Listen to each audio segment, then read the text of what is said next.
Alors bonsoir tout le monde. C'est toujours un plaisir de vous voir aussi nombreux à ces conférences. Merci pour votre présence.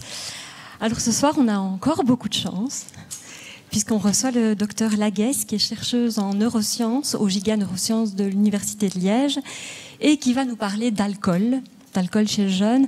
Alors ça tombe entre guillemets plus ou moins bien en cette fin d'année, période de festivité, et cette semaine qui est période de Saint-Nicolas des étudiants. C'est juste, non ? Voilà, donc ça vient à point nommé. Alors, pour rappel, cette conférence, elle est organisée par le réseau Réalisme.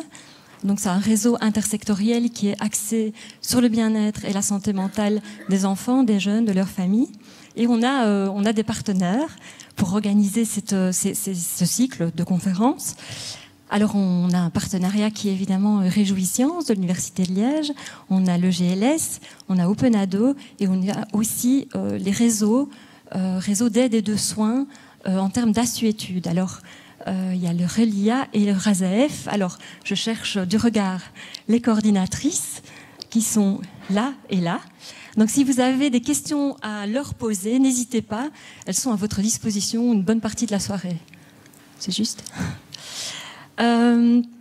Alors, aujourd'hui, on va parler d'alcool avec Sophie Laguesse. Elle va nous proposer un état des lieux sur les recherches sur le binge drinking chez l'adolescent.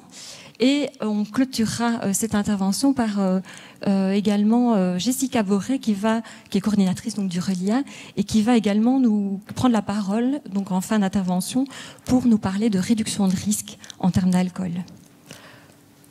Sans plus attendre, je vais vous laisser la parole, Sophie. Merci beaucoup d'avoir accepté notre invitation et on vous écoute avec grand intérêt.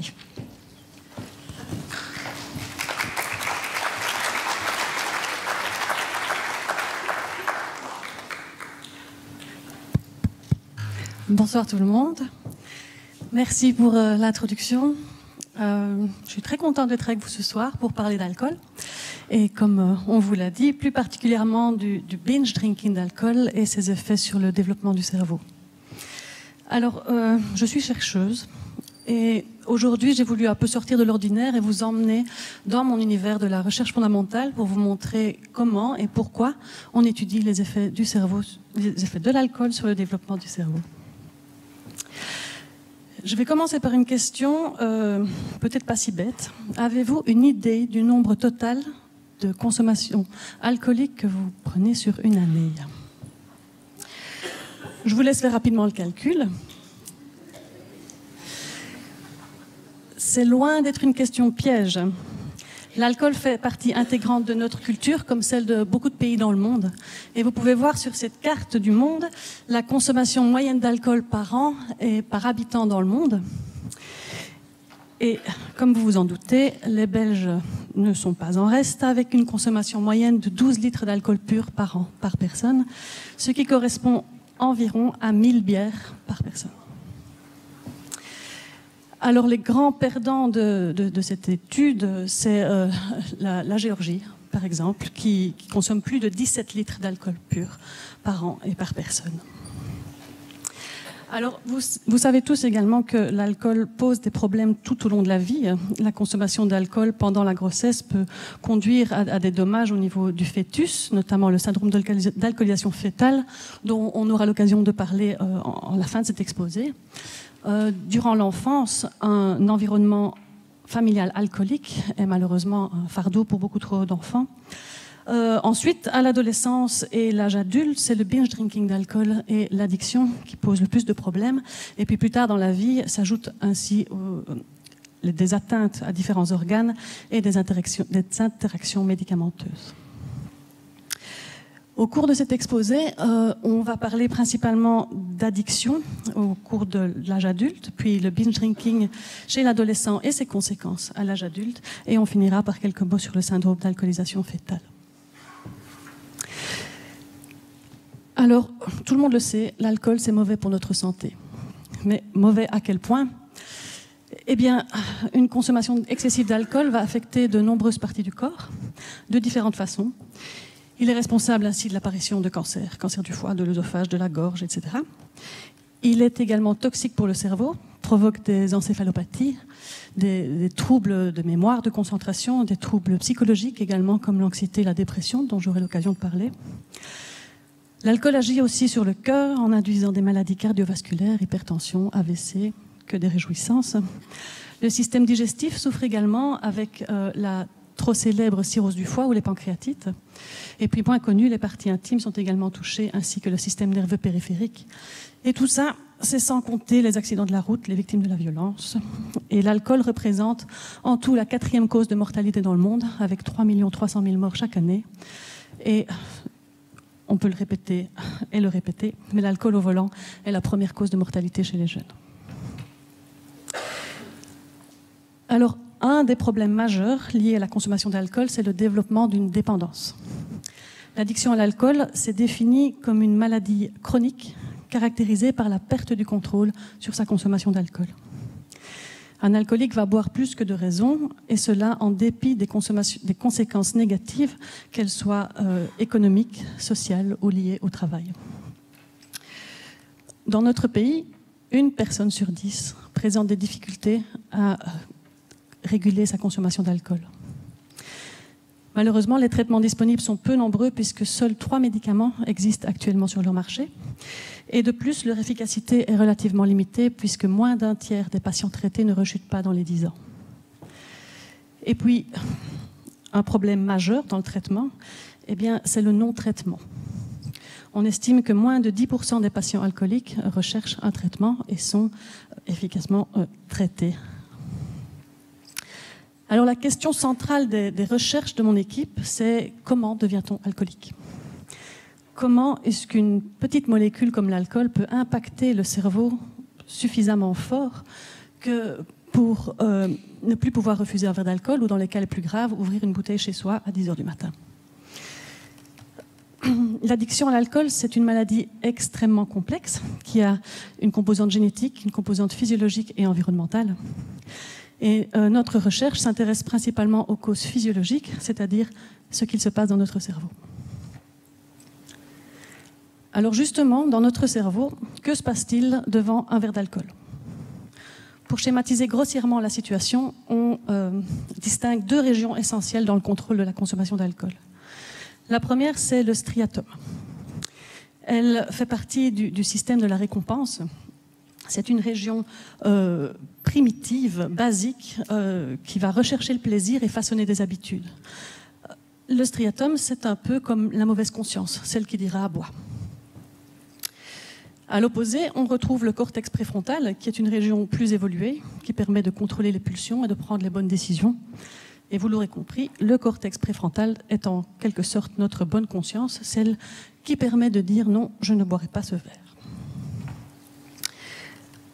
Alors, tout d'abord, au cours de mes recherches, je me suis intéressée aux effets de l'alcool sur le striatum.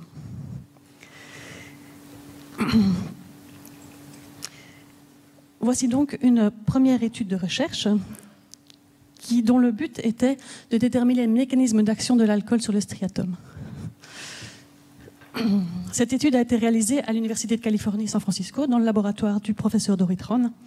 Et ce laboratoire, il étudie spécifiquement les mécanismes cérébraux qui promeuvent la transition entre une consommation dite sociale d'alcool, occasionnelle, récréative, et la consommation excessive et l'addiction à l'alcool. Notre hypothèse était que l'alcool pourrait agir directement sur le striatum pour promouvoir cette transition entre consommation sociale et alcoolisme. Sans rentrer dans les détails de cette étude, nous avons identifié une nouvelle protéine ciblée par l'alcool dans le striatum qui s'appelle prosapip 1. On a montré que la consommation d'alcool chez des souris va augmenter l'expression de cette protéine, spécifiquement dans le striatum. Alors, quel est son rôle ? Eh bien, à ce moment-là, aucune idée. Rien n'était connu sur cette protéine, on ne savait pas à quoi elle servait. Et pendant plusieurs mois, eh bien, on a étudié les effets, le rôle de cette protéine et ses effets dans la consommation d'alcool. Sur cette image, vous pouvez voir un neurone du striatum qui est marqué à la protéine fluorescente verte. Et vous pouvez distinguer son noyau et ses prolongements, les dendrites. Si on regarde au niveau des dendrites, au niveau du petit carré, si on va regarder à plus gros grossissement, on peut voir que sur ces dendrites se trouvent des épines dendritiques. Prosapipe 1 est exprimée spécifiquement dans ces petites épines dendritiques. Et nous avons montré qu'elle en contrôle la morphologie. Vous pouvez voir sur cette image que lors de la consommation d'alcool, les épines dendritiques des neurones du striatum sont plus larges. Par contre, quand on enlève... Quand on enlève Prosapipe de ces neurones du striatum en condition alcool, on revient à une taille normale des épines dendritiques. Alors, c'est bien beau, Prosapipe change la morphologie des épines dendritiques, mais qu'est-ce que ça change? Eh bien, les épines dendritiques font partie des synapses, c'est-à-dire les sites de communication entre deux neurones. Un neurone présynaptique va libérer des neurotransmetteurs qui doivent se fixer sur des récepteurs pour libérer un message. Et tout simplement, sur la membrane postsynaptique, plus il y a de la place, plus on sait mettre de récepteurs, et donc plus le message libéré par le premier neurone sera entendu fort. On peut donc schématiser la situation en disant que l'alcool, via Prosapipe 1, va augmenter la surface des épines dendritiques et donc augmenter l'insertion des récepteurs et augmenter la force des connexions entre les neurones du striatum. Alors ensuite, on s'est demandé, tiens, est-ce que Prosapipe joue un rôle dans les comportements chez les animaux? Pour étudier ça, on a utilisé un modèle d'auto-administration d'alcool chez la souris. Sur cette vidéo, c'est un rat parce que les souris boivent de l'alcool dans le noir, et donc c'est plus compliqué à vous montrer, mais le principe est le même pour tous les rongeurs. Vous pouvez voir que ces animaux sont entraînés à pousser sur un levier pour recevoir une goutte d'alcool. Après quelques sessions d'entraînement, ils comprennent assez vite et la mesure du nombre de presses sur le levier va nous donner une indication de leur addiction à l'alcool.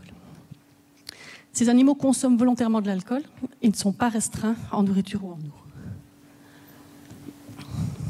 Alors ce qu'on a fait, c'est qu'on a modulé l'expression de Prosapipe 1 dans le striatum des souris et on a regardé si ça changeait le nombre de fois qu'ils poussent sur le levier pour obtenir de l'alcool.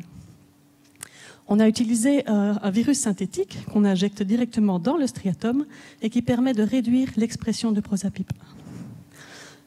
Quand on regarde ce graphique, vous pouvez voir le nombre de presses sur le levier pour avoir de l'alcool et vous pouvez voir que les souris dont Prosapipe 1 a été réduite dans le striatum, en plus clair, poussent environ 2 fois moins sur le levier pour recevoir de l'alcool.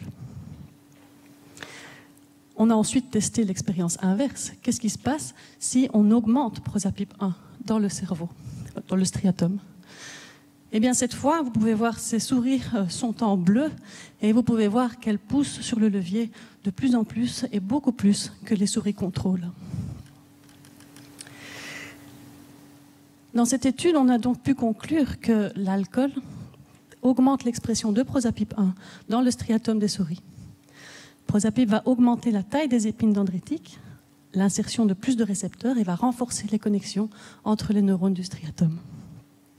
Ces neuroadaptations sont alors responsables de l'induction de comportements liés à l'addiction à l'alcool, comme les comportements compulsifs de recherche d'alcool. Alors, une chose extrêmement intéressante, c'est que en ce moment, aux États-Unis, un laboratoire est en train de développer des molécules inhibitrices de Prosapipe 1 et qui sait, peut-être un jour, on verra sur le marché apparaître un nouveau médicament, peut-être plus efficace pour traiter l'alcoolisme. C'est le rêve de tout chercheur, évidemment. Voici venir la deuxième étude présentée dans cet exposé qui s'intéresse aux effets du binge drinking d'alcool sur le cerveau adolescent. Alors, on va revenir au cerveau en face d'un verre d'alcool et se dire, on a montré que boire de l'alcool va renforcer les connexions entre neurones du striatum pour le rendre en quelque sorte plus fort. Heureusement, tous les gens qui consomment de l'alcool ne deviennent pas alcooliques. Et cela est grâce au cortex préfrontal qui, chez 90% de la population, est assez forte que pour contrôler le striatum. Cependant, chez les personnes qui souffrent d'addiction à l'alcool, le cortex préfrontal apparaît plus faible, trop faible, et incapable de combattre efficacement le striatum, à qui revient la victoire finale. Peu à peu, le striatum prend alors le contrôle et va associer l'alcool au plaisir. Le fait de boire de l'alcool devient alors une habitude, puis une nécessité, et c'est ainsi que s'installe la dérive vers l'alcoolisme. Mais d'où vient cette faiblesse du cortex préfrontal chez les personnes alcooliques? Pourquoi est-il plus faible chez certaines personnes et donc plus propice à provoquer cette transition du drinking social vers la consommation excessive? Cause ou conséquence? Pendant des décennies, l'addiction à l'alcool était considérée comme une pathologie qui se développe à l'âge adulte. Cependant, au cours des dernières années, de plus en plus d'études semblent indiquer que les racines de ce mal pourraient pousser plus tôt dans la vie et précisément au cours de l'adolescence.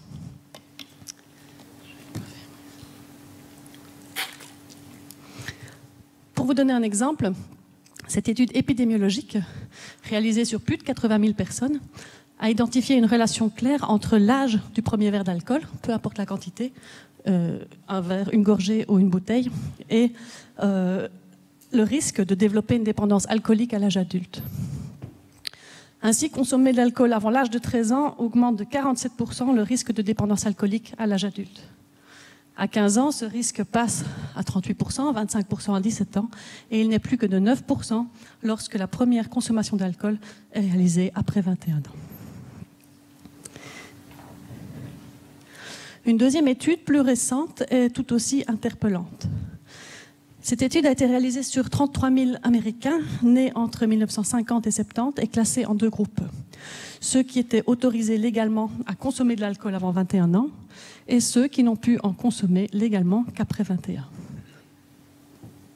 Les résultats montrent que la cohorte de personnes qui n'étaient pas autorisées à boire avant 21 ans, en pointillé, non, c'est ceux qui avant, ont une prévalence augmentée de développer une addiction à l'alcool à l'âge adulte.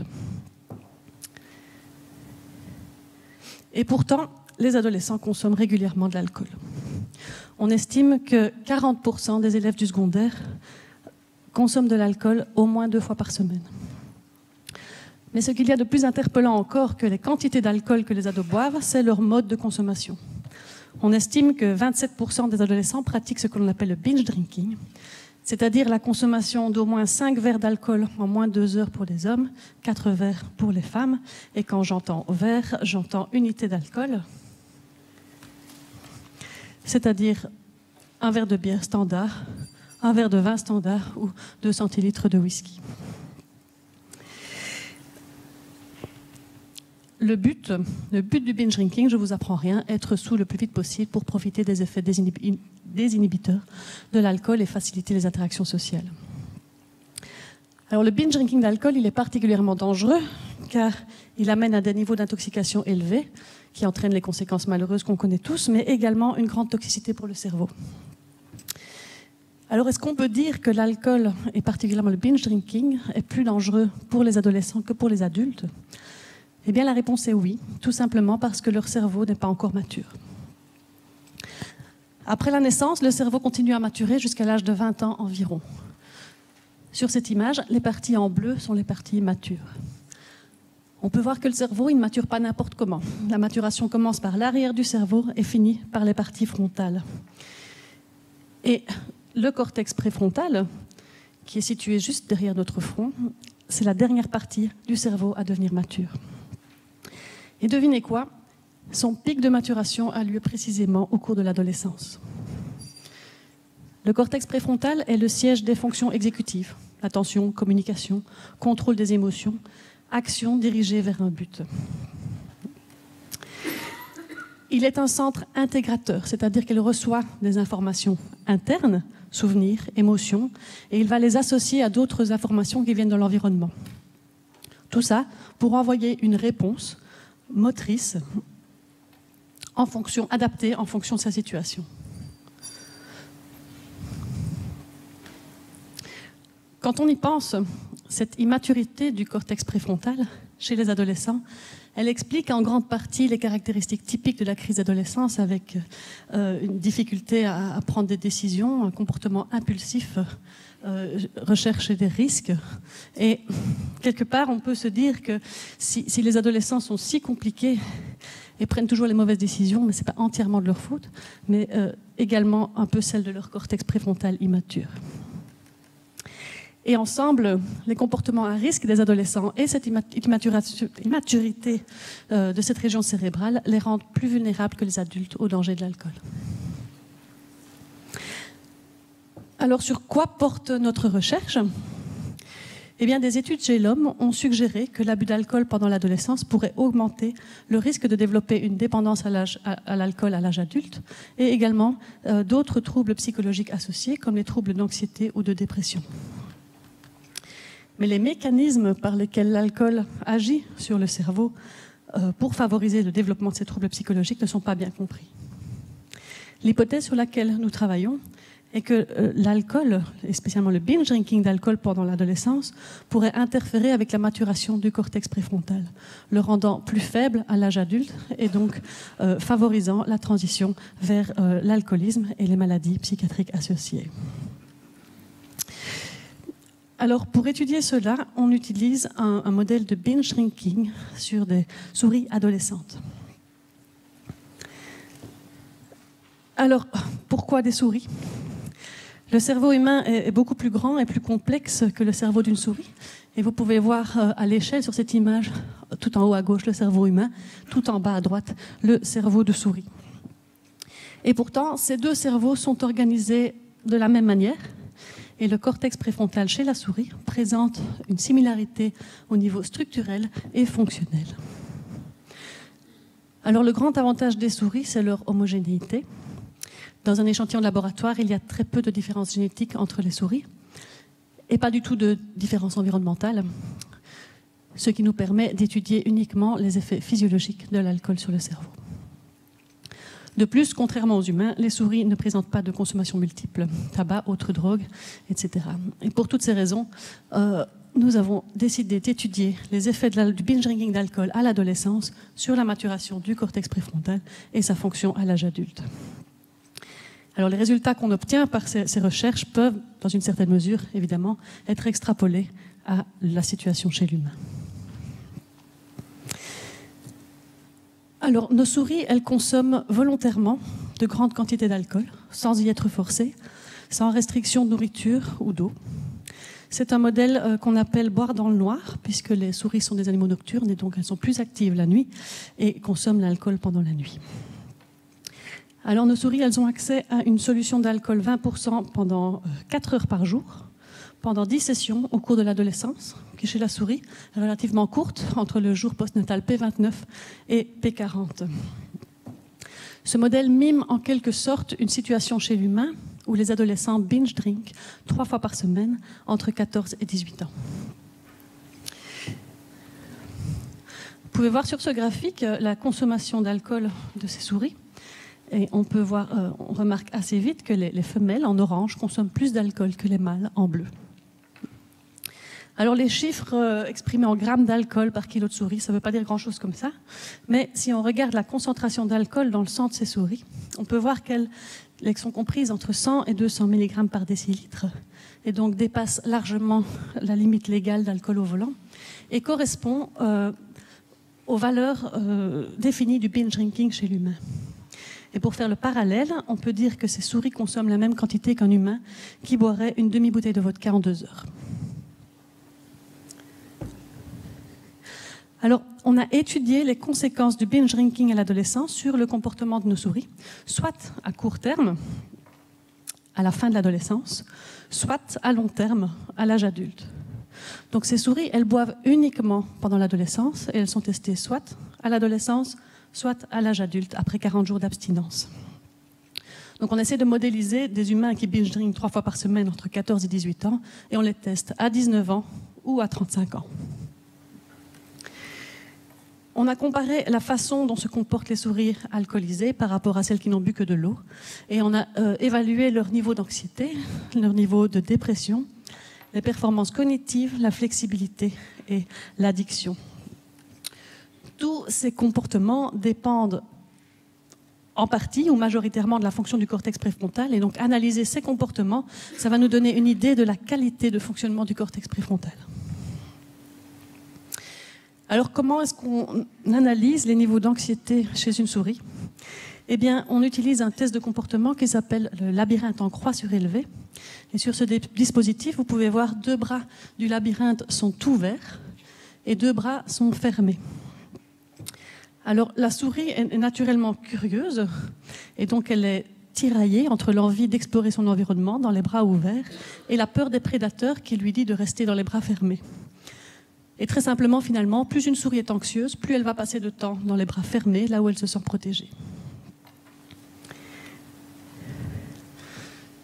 Sur cette vidéo, vous pouvez voir, si elle veut bien fonctionner, oui, une souris adulte qui n'a bu que de l'eau pendant son adolescence.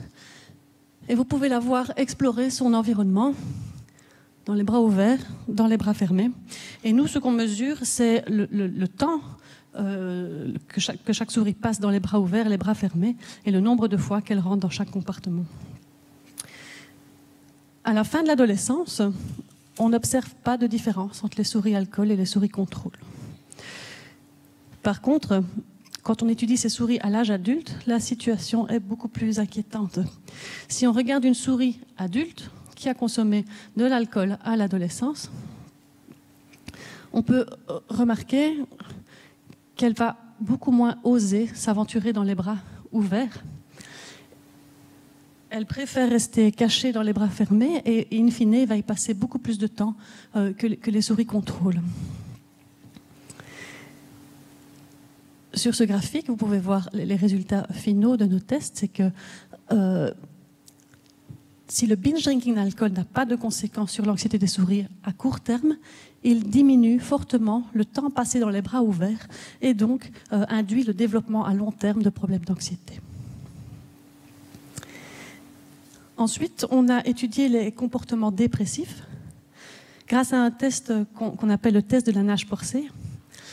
Les souris sont déposées dans un bocal d'eau tiède, d'où elles ne peuvent pas s'échapper. Et ces souris, elles vont d'abord nager activement, essayer de s'échapper. Et puis à un moment, ces souris abandonnent et se mettent à flotter. Et la mise en flottement, c'est considéré comme du désespoir comportemental. Et à nouveau, très simplement, plus une souris est dépressive, plus elle va passer du temps immobile.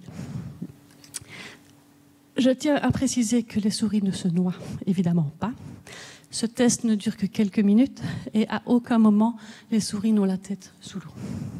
À la fin du test, les souris sont placées sous lampe chauffante pour les sécher et retournent dans leur cage avec leurs congénères. Et ce test n'est réalisé qu'une fois. Vous pouvez voir ici une souris qu'on vient de déposer dans le bocal et qui nage, cherchant une sortie. Et nous, ce qu'on mesure, c'est le temps qu'elle passe à nager activement par rapport au temps qu'elle passe immobile. Et vous pouvez voir qu'après un moment, la souris comprend qu'elle ne sait pas s'échapper et elle se met à flotter. Voilà, tout simplement.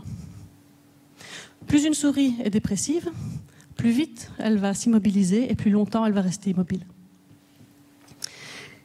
Nos résultats montrent à nouveau qu'à l'adolescence, on n'observe pas de différence entre les souris alcool et les souris contrôle. Par contre, à l'âge adulte, les souris qui ont consommé de l'alcool à l'adolescence s'immobilisent plus vite et passent plus de temps immobiles que les souris qui n'en ont pas bu. Ensuite, ce sont les performances cognitives qui ont été évaluées à l'aide du test de reconnaissance d'un nouvel objet. Dans ce test, la souris est placée dans une cage vide pendant 10 minutes pendant 3 jours. Au 4e jour, elle est mise en présence de 2 objets les mêmes. Et 24 heures plus tard, un des 2 objets est remplacé par un nouvel objet. Alors, les souris sont relativement curieuses, elles aiment explorer les objets. Et comme vous pouvez le voir sur cette vidéo d'une souris contrôle, les souris sont plus attirées par le nouvel objet. Elles passent plus de temps à l'explorer, le toucher, le renifler. Et ce qu'on calcule, c'est le temps qu'elle passe à explorer le nouvel objet et celui qu'elle a déjà vu. Et on calcule ainsi un index de discrimination, c'est-à-dire la capacité de pouvoir distinguer le nouvel objet de celui qu'elles connaissent déjà. Une fois de plus, à la fin de l'adolescence, aucune différence n'est observée entre les souris alcool et les souris eau. Par contre, à l'âge adulte, vous pouvez voir ici une souris qui a consommé de l'alcool pendant l'adolescence. Et vous pouvez la regarder, explorer le nouveau et l'ancien objet.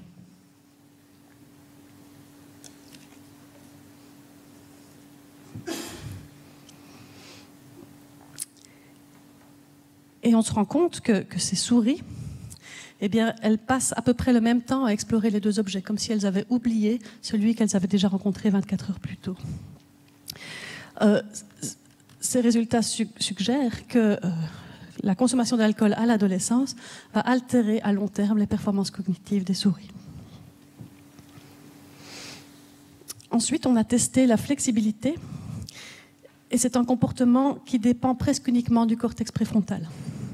Alors, la flexibilité, c'est quoi? C'est la capacité à adapter son comportement en fonction de l'environnement.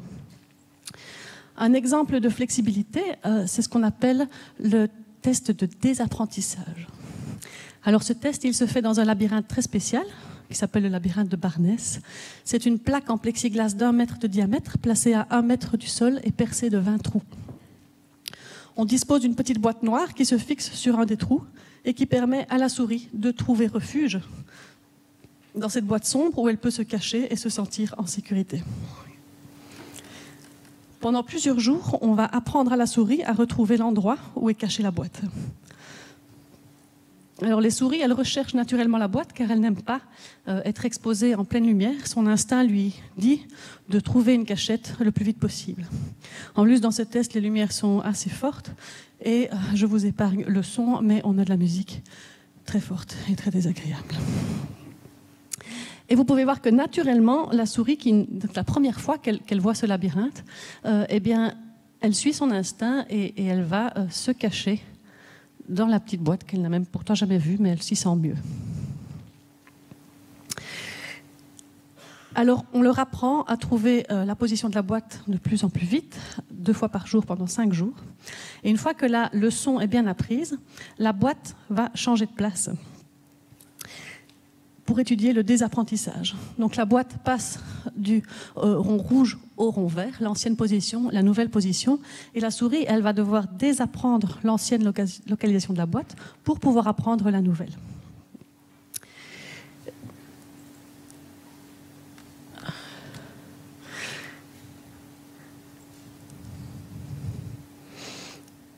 Nous avons ici une souris contrôle, qui n'a bu que de l'eau. Le comportement normal est d'aller voir la position de la boîte qu'elle a bien appris. Il n'y a pas la boîte, et bien elle continue à explorer son environnement jusqu'à trouver la nouvelle position de la boîte. À court terme, une fois de plus, à l'adolescence, on ne voit pas de différence de flexibilité entre les souris alcool et les souris eau. Par contre, à l'âge adulte, vous pouvez voir une souris alcool adulte qui n'a bu de l'alcool pendant l'adolescence. Et vous pouvez voir qu'elle a tout aussi bien appris la leçon que la souris eau. Elle va directement voir la position de la boîte, mais au lieu d'adapter son comportement, eh bien, elle retourne voir si quand même la boîte ne serait quand même pas là.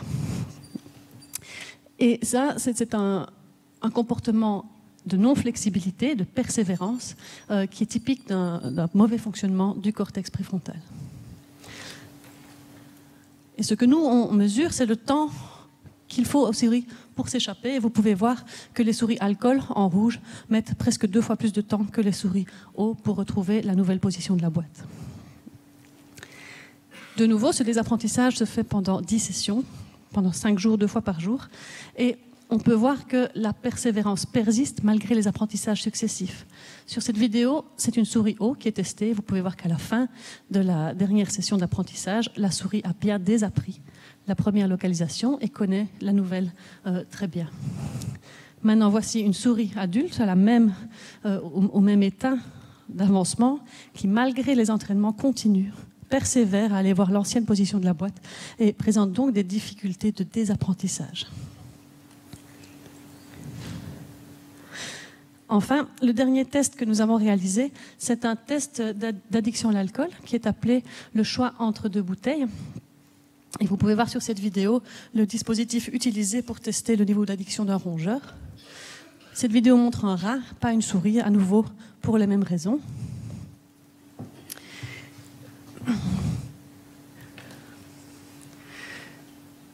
pouvez voir que le rat choisit de lui-même.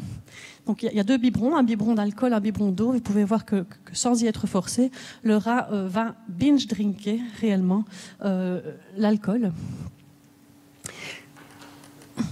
Et ce rat va consommer en 30 minutes l'équivalent d'une demi-bouteille de vodka.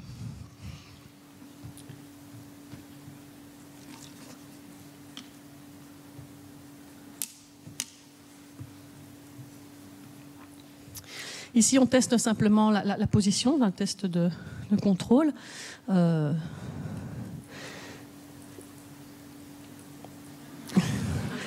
Et vous pouvez voir que le rat n'est absolument pas intéressé par l'eau.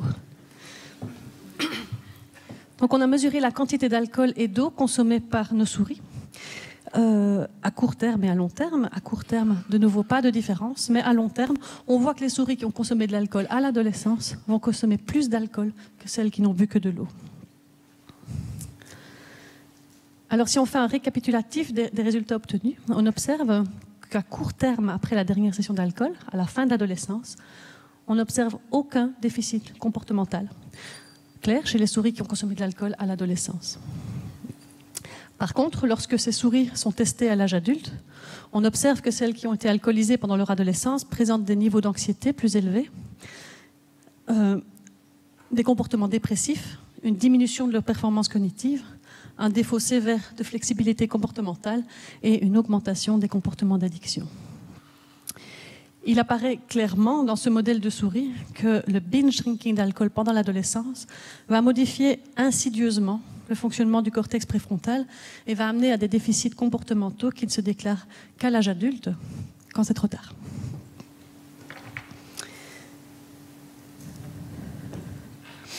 Alors la suite de mes recherches, c'est évidemment d'essayer de comprendre comment l'alcool agit sur le cortex préfrontal des adolescents et par quels mécanismes il peut amener à de tels déficits comportementaux à long terme. On est en train d'étudier le nombre, la morphologie, la survie des différents types de neurones, la façon dont ces neurones communiquent pour essayer de comprendre comment l'alcool peut perturber de façon si sévère les comportements à l'âge adulte. Voici un exemple de comment on étudie la morphologie des neurones. Sur des tranches de cerveau, on peut marquer certains neurones avec une protéine vert fluorescente et on peut reconstruire ces neurones par des programmes d'analyse. On peut également aller imager les dendrites, les épines dendritiques, les mesurer, longueur, largeur, etc. On étudie également les connexions entre les neurones du cortex préfrontal en marquant spécifiquement certaines molécules qui se trouvent de chaque côté des synapses. Par exemple, ici en rose, on marque VGLUT qui est dans le neurone présynaptique et PSD95 qui est dans le neurone postsynaptique. Et le programme informatique nous aide à reconstruire ces synapses et nous dire si les neurones communiquent et on peut ainsi les quantifier. On étudie également ces synapses au niveau fonctionnel en utilisant de l'électrophysiologie.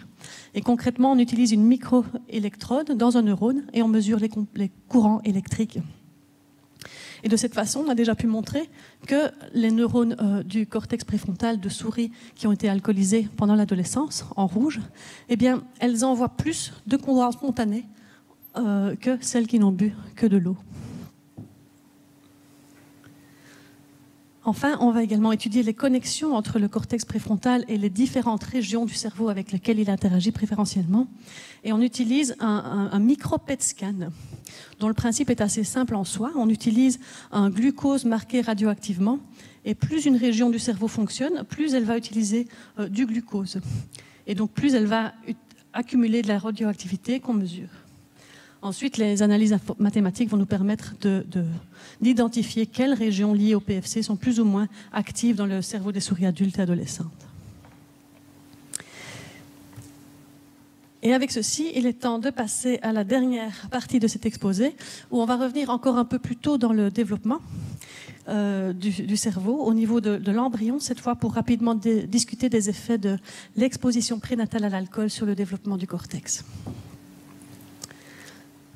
Alors le cortex cérébral au sens large, c'est la couche externe du cerveau qui est en gris foncé sur cette image. Le cortex préfrontal, dont on a discuté, fait partie de ce cortex qui est divisé en aires fonctionnelles. Le cortex préfrontal, le cortex moteur, le cortex sensoriel, etc. Il est composé de 6 couches distinctes de neurones qui diffèrent en composition, en taille et en fonction des différentes aires cérébrales. Le cortex cérébral, il est composé de neurones et de cellules gliales. Et dans les neurones, de nombreux sous-types existent. Dans cette étude, on s'est particulièrement intéressé aux neurones excitateurs, qui représentent 85% des neurones du cortex cérébral. Alors, le développement du cortex cérébral est extrêmement compliqué et il implique une coordination régulée de plusieurs étapes. Tout d'abord, les cellules progénitrices doivent multiplier, proliférer pour produire des neurones. Ensuite, une fois les neurones produits, ils doivent migrer à travers les autres cellules du cortex pour trouver leur place définitive dans la bonne aire et la bonne couche. Une fois produits et installés à leur place, les neurones doivent encore maturer avec la croissance et la spécialisation des axones et des dendrites. Et enfin, les neurones doivent encore former des synapses fonctionnelles qui vont à leur tour maturer jusqu'à la fin de l'adolescence, comme on vient d'en parler. Tout ça pour vous dire que la production d'un neurone fonctionnel au bon endroit n'est pas un chemin simple et rapide, et chacune de ces étapes est régulée par de nombreux facteurs, et des facteurs externes, comme l'alcool, peut entraîner des problèmes à chacune de ces étapes et conduire à des défauts neurodéveloppementaux. Alors l'alcool, s'il est consommé par une femme enceinte, peut facilement traverser la barrière placentaire et va baigner le fœtus. Et le fœtus, il est particulièrement sensible à l'alcool car son foie étant immature, il n'est pas en mesure d'éliminer l'alcool aussi efficacement qu'une personne adulte. De ce fait, les concentrations d'alcool que l'on retrouve dans le sang du fœtus sont souvent supérieures à celles de la mère. Les troubles du spectre de l'alcool fœtal, plus communément appelés FASD, eh bien c'est un terme qui décrit collectivement une constellation d'effets résultant de la consommation d'alcool pendant la grossesse. La sévérité des symptômes varie d'une déficience mentale subtile à la forme la plus sévère qui est le syndrome d'alcool fœtal, le FAS, qui est caractérisé par un retard de croissance et des anomalies faciales, comme vous pouvez le voir sur cette image, principalement les plus flagrants, une fine lèvre supérieure et un philtrum lisse, ainsi qu'une déficience intellectuelle. Alors, malgré les campagnes de prévention, une femme sur 10 consomme de l'alcool pendant la grossesse et 120 000 bébés dans le monde naissent chaque année avec la forme la plus grave, c'est-à-dire le FAS. Alors, de nombreux problèmes comportementaux sont également associés au FASD, dont des déficits intellectuels, difficultés d'apprentissage, des fonctions exécutives, des difficultés à s'autoréguler, à impulsivité, humeur et à s'adapter. Alors, on sait que l'alcool est mauvais pour la femme enceinte, mais que sait-on à l'heure aujourd'hui sur les mécanismes d'action de l'alcool sur le développement du cortex cérébral? Eh bien, à la fois, on sait beaucoup et en même temps presque rien. De nombreuses études ont montré de l'inflammation au niveau du cerveau, de la mort des cellules. D'autres ont montré des problèmes de production des neurones, de migration, de maturation, de fonctionnement des cellules gliales. Et pourtant, malgré ces études, les mécanismes d'action précis sont toujours méconnus. Pourquoi? Eh bien, une difficulté majeure pour interpréter ces résultats de recherche, c'est le modèle utilisé. Certains se basent sur des cellules en culture exposées à l'alcool, d'autres sur des modèles animaux, avec différents modes d'administration, différentes doses d'alcool, ce qui rend finalement difficile les interprétations d'une étude à l'autre. Nous avons décidé d'utiliser notre modèle d'alcool volontaire pendant la grossesse, afin d'être le plus proche possible de la réalité humaine. Donc on utilise le paradigme boire dans le noir, que j'ai déjà décrit pour les adolescents. Ici, les souris enceintes vont boire de l'alcool pendant 4 heures par jour tout au long de la grossesse. Et vous pouvez sur ce graphique voir une consommation plutôt constante au cours de la grossesse. Alors ce modèle, il est dessiné pour mimer une situation chez l'humain où une femme enceinte consommerait 4 verres d'alcool en 2 heures, 2 à 3 fois par semaine pendant les 6 premiers mois de la grossesse. Alors on a analysé le cerveau des souriceaux à la naissance et on a pu montrer une diminution faible mais significative du poids du cerveau à la naissance. On a également regardé la largeur du cortex et on observe une réduction de cette largeur corticale, un phénotype qui rappelle les symptômes observés chez les nouveau-nés souffrant du syndrome d'alcoolisation fœtale.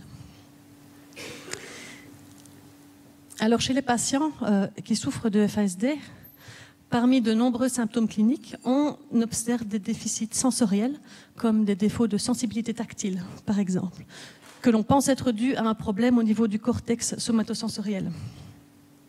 Pour investiguer ça dans notre modèle de souris, on a réalisé un test qui est le test de l'enlèvement d'un tape adhésif.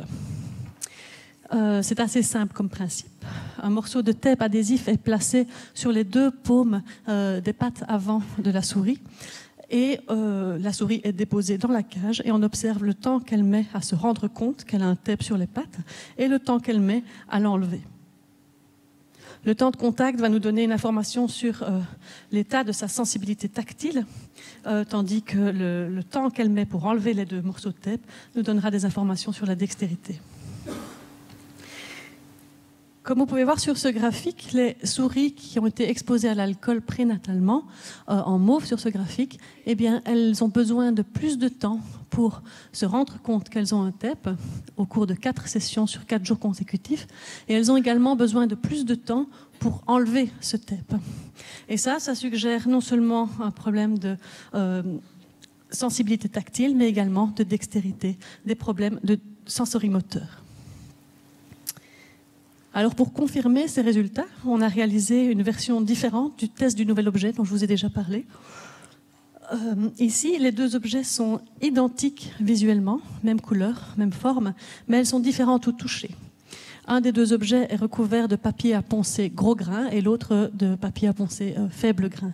Et donc, c'est la sensibilité tactile qui va permettre à la souris de discriminer entre ces deux objets. Et comme vous pouvez le voir, les souris qui ont été exposées à l'alcool dans la vie in utero, eh bien, elles ont réduction significative de l'index de discrimination, ce qui suggère un déficit sensoriel. Comme contrôle, on a réalisé le test du nouvel objet classique dont je vous ai parlé, où les deux objets diffèrent cette fois en forme et en couleur. Et dans ce cas, les souris ne présentent pas de problème de performance cognitive. Alors, au vu de ce phénotype assez clair, on a concentré nos recherches sur le cortex somatosensoriel, qui est montré sur le dessin, et son développement au cours de l'embryogenèse. Alors, sans entrer dans les détails, on a analysé la prolifération des progéniteurs neuronaux, la production des neurones, sans trouver de défaut chez les embryons exposés à l'alcool. Une fois produits, les neurones doivent migrer à travers le cortex pour trouver leur place finale. Est-ce que cette migration pourrait être impactée par l'alcool? Eh bien, pour tester ça, on utilise une technique appelée électroporation in utero, qui nous permet de marquer en vert fluo les neurones qui migrent dans le cerveau des embryons exposés ou non à l'alcool. Au jour 17,5 de la grossesse, on peut voir la position des cellules vert fluo et donc apprécier leur migration. Et comme vous pouvez voir sur ce graphique, sur l'image de droite, les embryons exposés à l'alcool prénatalement, vous pouvez voir qu'il y a moins de cellules qui ont atteint le dessus du cortex et plus de cellules qui restent coincées au niveau de la zone intermédiaire.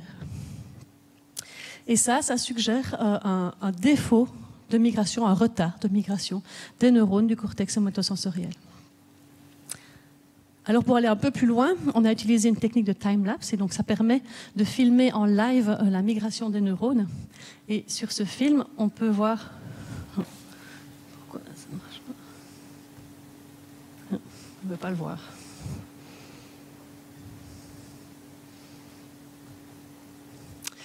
Non, ma vidéo ne veut pas fonctionner. Sur cette vidéo, vous pouvez voir normalement des neurones qui migrent clairement dans la condition contrôle et dans la condition alcool qui vraiment galèrent pour démarrer leur migration et qui restent coincés. Voilà. On a quantifié cela et on peut voir qu'on a un défaut de la migration des neurones dans le cortex somatosensoriel après exposition prénatale à l'alcool.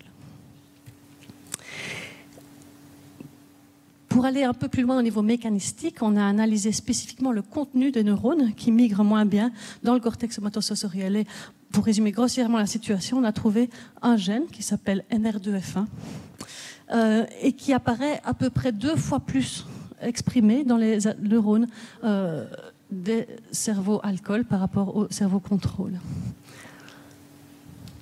Pour voir si cette uprégulation de ce gène dans les neurones en migration après exposition prénatale à l'alcool pourrait conduire à des défauts de migration, on a artificiellement diminué cette protéine dans les neurones du cortex sensoriel.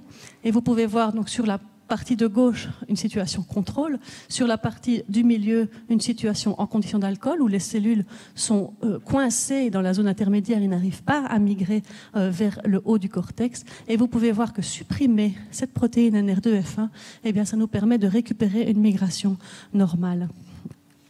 Et cette expérience, elle montre donc que l'alcool fœtal va perturber la migration des neurones de projection via cette protéine.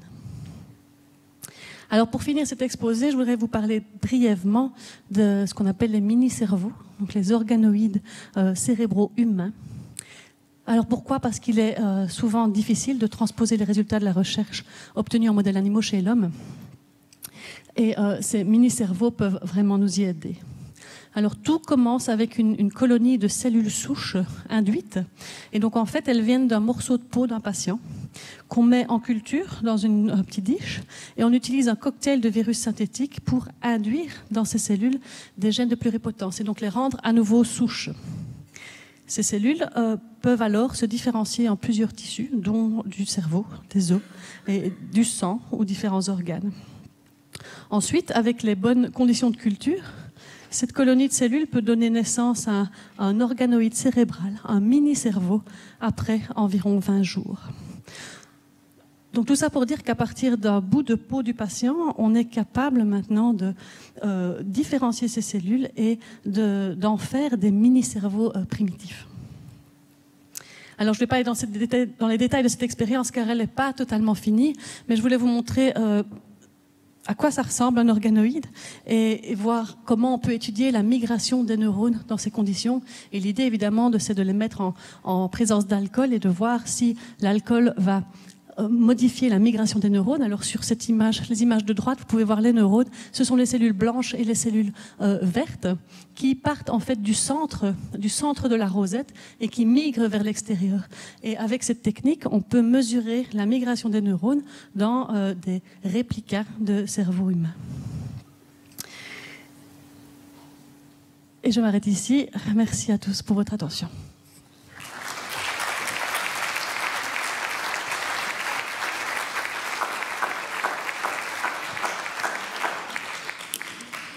Merci beaucoup. On va laisser la parole à Jessica qui va nous parler de réduction des risques.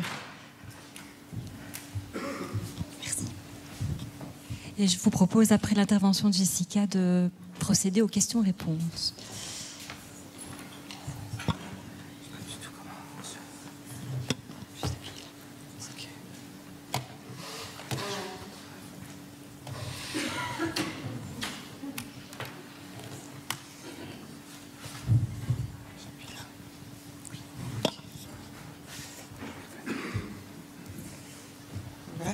Donc bonjour à tous. Merci d'abord, docteur Laguesse, pour cet exposé. Donc je me présente. Donc, moi je suis Boré Jessica. Donc je suis coordinatrice du réseau RELIA. Alors le réseau RELIA, c'est quoi? C'est le réseau liégeois d'aide de soins spécialisés en assuétude. Est-ce que les personnes qui connaissent un peu les réseaux assuétude puissent lever la main pour savoir un petit peu si vous savez de quoi on parle ou pas? Oui, donc je pense que ce serait peut-être bien en tout cas de pouvoir expliquer. Donc voilà, donc je suis coordinatrice du réseau Assuétude Zone 4, donc le territoire Wiwarem. Mon collègue est absent aujourd'hui et donc je pense que j'ai une autre collègue, donc j'ai mon autre collègue aussi, Céline, qui est du RASAF. Et donc en fait les réseaux Assuétude ont pour mission d'identifier les services d'aide et de soins qui sont spécialisés en matière d'assuétude, de pouvoir faire de la coordination et de la collaboration entre les services pour pouvoir proposer finalement à des usagers consommateurs de drogue de manière générale, mais si on parle de l'alcool, plus précisément au niveau de l'alcool, de pouvoir un peu se mettre ensemble pour proposer des outils au profit des bénéficiaires. Voilà, l'idée c'est de vraiment repérer, identifier les offres et de pouvoir répondre aux professionnels de première ligne qui travaillent avec des consommateurs, si je dis ici plutôt de drogue, mais ici plus précisément d'alcool, de répondre en fait à leurs besoins en matière d'intervision, en matière de formation, en matière d'outils spécifiques, de pouvoir accompagner en tout cas ces usagers dans la problématique de consommation de drogue. Alors c'est important de le répéter, c'est que les réseaux Aspetu n'ont pas une mission de promotion de la santé. Et donc, on est plutôt dans l'idée de échanger avec les partenaires, plutôt en matière de réduction des risques et de promouvoir des services en termes d'accompagnement psychosocial, de prise en charge psychothérapeutique, réduction des risques et d'offre de soins. Voilà, je ne vais pas rentrer beaucoup plus loin. Je pense que le RASAF a fait le parti de pouvoir vous présenter un petit peu leur réseau, en tout cas au stand avant. Donc, je vous encourage en tout cas à pouvoir venir sur la page, soit du RELIA, soit du RASAF, pour pouvoir un petit peu vous questionner sur le réseau. Et donc, ce qui est important pour nous, c'est qu'il y a un constat. Et le constat, c'est que il n'y a pas de société sans alcool.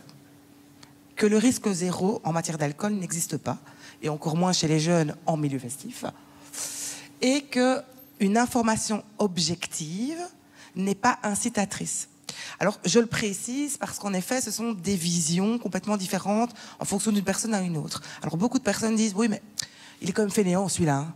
Franchement, moi, je suis malade, j'ai du diabète. Lui, il est alcoolique, alcoolodépendant. Franchement, du jour au lendemain, il pourra arrêter.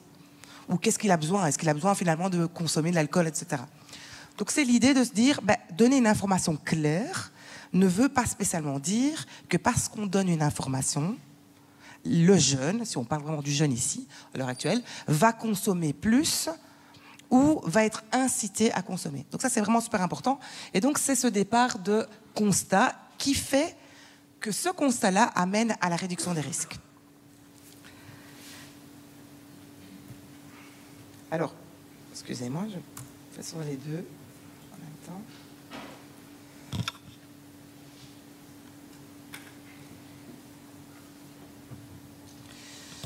Et donc, la réduction des risques, c'est quoi? Donc, vous le voyez un petit peu ici. Donc, la réduction des risques, c'est mettre en sorte que c'est une démarche de santé publique qui s'adresse spécifiquement à des personnes consommateurs de drogue, et si plus ou moins, si on parle d'alcool et leurs proches.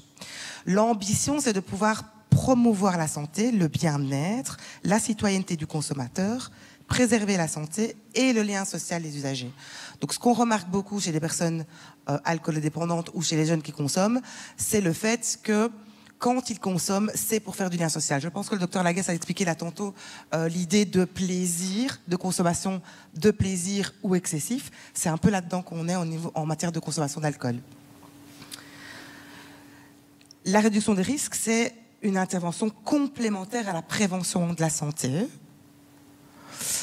au niveau de l'usage du traitement. Donc, elle ne vise pas à ce que la personne soit abstinente. Parce qu'on entend beaucoup ça, dans beaucoup de services, mais beaucoup d'usagers aussi. Oui, mais tu devrais être abstinent. Voilà. Alors, on ne veut pas dire que l'abstinence n'est pas un objectif en soi, mais il faut partir du constat que, finalement, le risque zéro et le fait de se dire on consomme ou on ne consomme plus, ce n'est pas une réalité. Et que donc, du coup, il faut pouvoir travailler aussi avec des usagers et avec des jeunes en matière d'alcool sur la responsabilisation, finalement, de cette consommation d'alcool. Et donc, c'est vraiment différent de la prévention du traitement ou de dire on exige l'abstinence.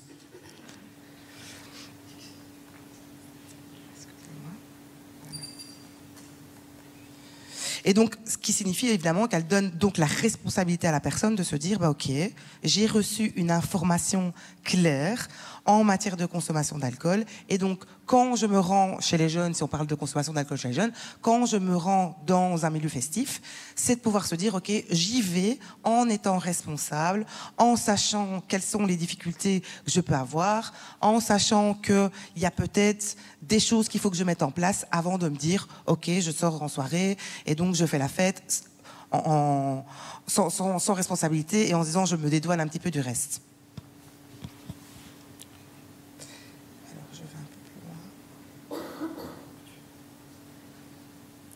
Et donc, Pour en clôturer un petit peu par rapport au réseau Relia plus précisément, nous avons développé avec des associations sur la province de Liège le réseau Risque et Moins. Et donc le réseau Risque et Moins, c'est quoi? C'est un réseau qui regroupe des associations qui se rendent dans les milieux festifs pour faire de la réduction des risques auprès des jeunes, souvent auprès des jeunes entre 15 et 26 ans.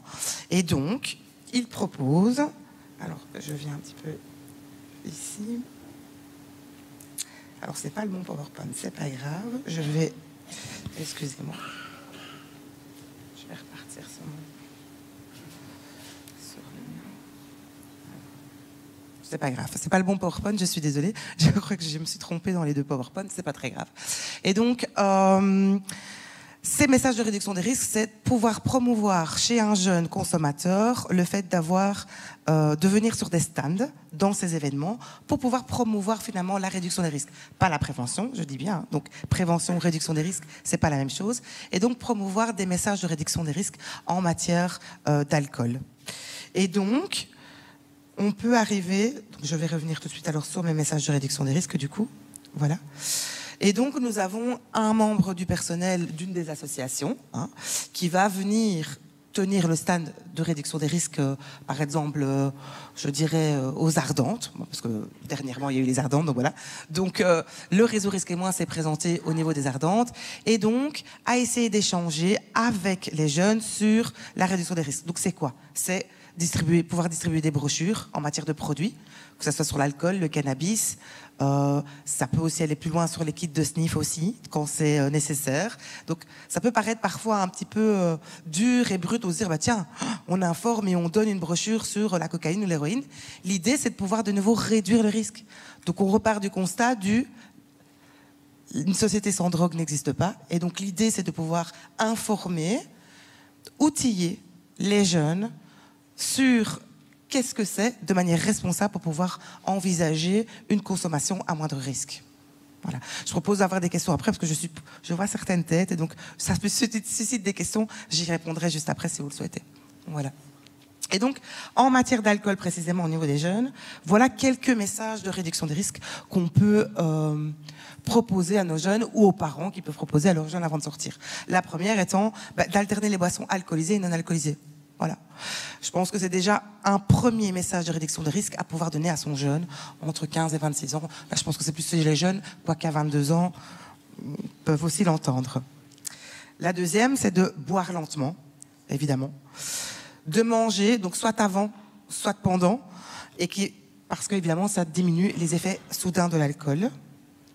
La troisième, on parlait beaucoup de... Dr Laguesse, vous avez expliqué que le taux de mortalité chez les jeunes, surtout au niveau de la consommation d'alcool au volant, était quand même assez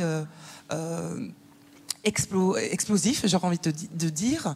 Et donc, l'idée aussi, c'est de pouvoir laisser paraître le message que si tu as envie de consommer, pas de souci, tu veux faire la fête, il n'y a pas de problème, mais on évite de reprendre le volant en étant alcoolisé. On aborde alors évidemment aussi sur les risques. Si tu prends le risque de boire, finalement, entre guillemets, le risque de boire, c'est prévoir de rentrer avec un ami sobre ou de réserver un taxi à l'avance, de prendre le transport en commun ou d'apporter quelque chose sur place qui permet, avec le petit sac à dos, qui permet à un moment donné de se dire, ok, j'ai trop consommé et donc je suis un consommateur responsable, je vais dormir chez un pote ou je rentre avec un taxi et ce genre de choses. Voilà. On rappelle aussi souvent que l'alcool n'a pas le même effet sur tous. Parce que souvent on nous le dit, je ne sais pas si vous avez déjà entendu, les messages qui viennent souvent, oui mais moi mon pote il a 100 kilos, il a bu 5 bières, c'est pas la même chose que pour Pierre ou Paul qui a 50 kilos, etc. Donc en effet, l'alcool n'a pas le même effet sur chacune des personnes, mais c'est important qu'un jeune puisse le savoir. Pourquoi ? Parce que si par exemple il y a son ami qui fait 100 kilos, qui a 26 ans, qui a mangé, alors que lui fait 50 kilos, n'a pas mangé et a bu 2 bières, ben finalement, les effets de l'alcool ne vont pas être les mêmes pour lui que pour son copain. Donc ça, c'est important de pouvoir passer les messages en termes des jeunes pour leur expliquer qu'une consommation pour son pote n'est pas la même que la sienne. On aborde aussi régulièrement, je ne sais pas si vous connaissez déjà un petit peu ce petit slide qu'on fait souvent, c'est de rappeler finalement aux jeunes. Donc le docteur Laguesse, vous avez expliqué, vous parlez de verre et puis après vous avez parlé d'unité. C'est important de le dire parce qu'en fait, souvent on fait la différence entre je bois un verre c'est pas une unité c'est pas un verre. Et donc c'est super important de rappeler quand même aux jeunes aussi que finalement un verre de vin, une unité de vin, c'est en même temps une bière, mais c'est aussi un shoot. Et donc si on parle de binge drinking chez les jeunes, ils ont tendance parfois à oublier ou ne pas savoir que finalement, quand ils se font 5 shoots d'affilée, bah, c'est comme s'ils faisaient 5 bières en matière de consommation d'alcool. Des effets. Voilà. On parle d'unité, et donc une unité, c'est la même chose qu'un verre. Et donc ça, c'est important aussi de pouvoir l'aborder avec les jeunes. Et donc quand je disais stand de réduction des risques, ce qui est important aussi, c'est que dans le stand, c'est pas simplement on met le matériel de réduction des risques, les informations comme ça. C'est de pouvoir échanger avec les jeunes, pouvoir discuter. Et donc on a des collègues qui vont amener des petits goodies, essayer de faire un petit peu des activités avec eux, de pouvoir proposer quelque chose d'interactif qui vont permettre aux jeunes de venir s'informer en matière de réduction des risques. À côté de ça, il y a des autres. À côté des messages de réduction des risques, il y a aussi évidemment tout du matériel qui peut être distribué, notamment en matière de bouchons d'oreilles, des préservatifs, hein, évidemment, parce qu'on va évidemment proposer aux jeunes de sortir couverts, hein, surtout quand ils consomment, puisque ben voilà, on est plus désinhibé, on a envie de plus de choses, on est jeune, on sort entre potes, et donc c'est important aussi. Un autre aussi qu'on a abordé et que je pense que d'autres réseaux aussi, je crois qu'il est là d'ailleurs, oui voilà, Pierre-Yves de Liège Festif aussi, je t'ai vu. D'autres réseaux aussi font ça, c'est le fait de faire la fête de manière responsable et donc c'est boire aussi de l'eau, pas de fête sans bop, faire la fête mais sans en perdre la tête, penser à manger avant de boire et surtout de ne pas être trop lourd. Et donc ça, on insiste beaucoup au niveau des jeunes, c'est de se dire, ben voilà, si toi, tu as envie de consommer, pas de problème, mais n'insiste pas pour que ton pote consomme aussi. Donc, tu as envie de consommer, c'est ta propre responsabilité et de la garder pour soi. Donc ça, c'est un des messages de réduction des risques qu'on aborde avec nos jeunes. De boire aussi de l'eau, je l'ai déjà dit, et donc voilà, excusez-moi. Donc, de motiver son pote finalement, donc d'être responsable aussi de ses amis. Donc quand on sort en soirée avec des potes, c'est de se dire aussi, je suis responsable de ma propre consommation, mais je suis aussi responsable finalement ensemble de la bande de potes avec qui je sors. Et donc c'est de motiver son pote à moins consommer, de raccompagner son pote si jamais il a trop bu, de pas se dire bah je le laisse là, moi je fais ma petite popote et je me casse. Donc voilà, donc c'est un peu l'idée aussi de pouvoir échanger et responsabiliser le jeune consommateur sur son pote. De garder un œil sur son pote, bah, du coup on est dans le même mouvement et pourquoi pas d'inviter son pote à dormir chez lui, surtout s'il est plus en état.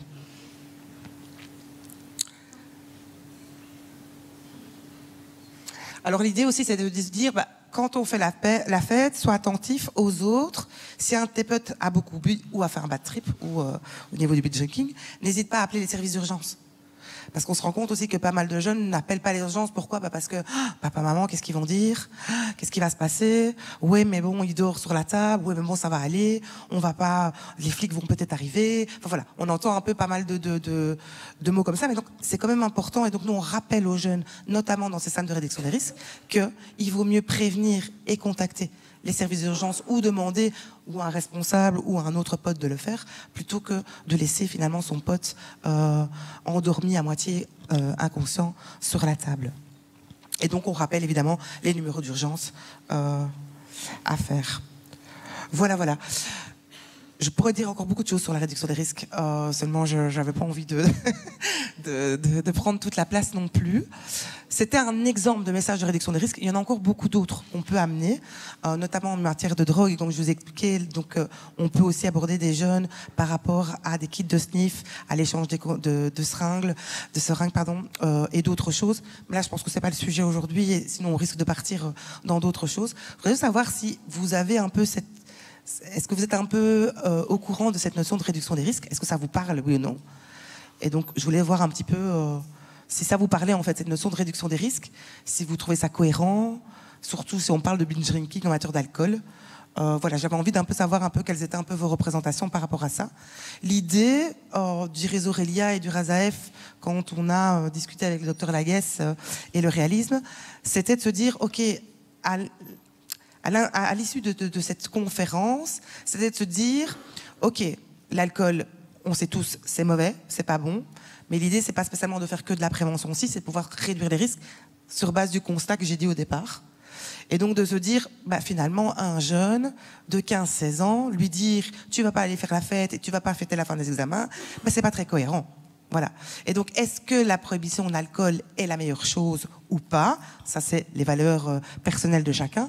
Mais donc, nous, on part du principe que finalement, c'est peut-être pas la meilleure solution.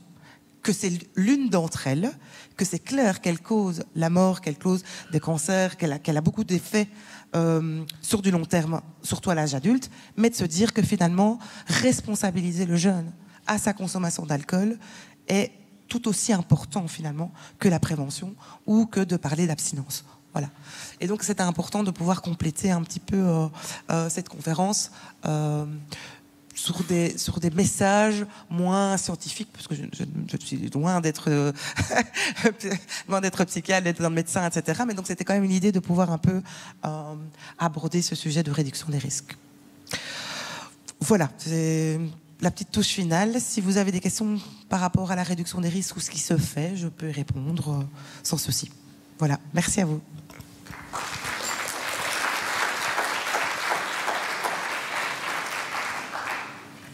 Voilà, je vous propose maintenant de lancer les questions. Donc je suis à votre disposition pour le micro. La première question est toujours la plus difficile.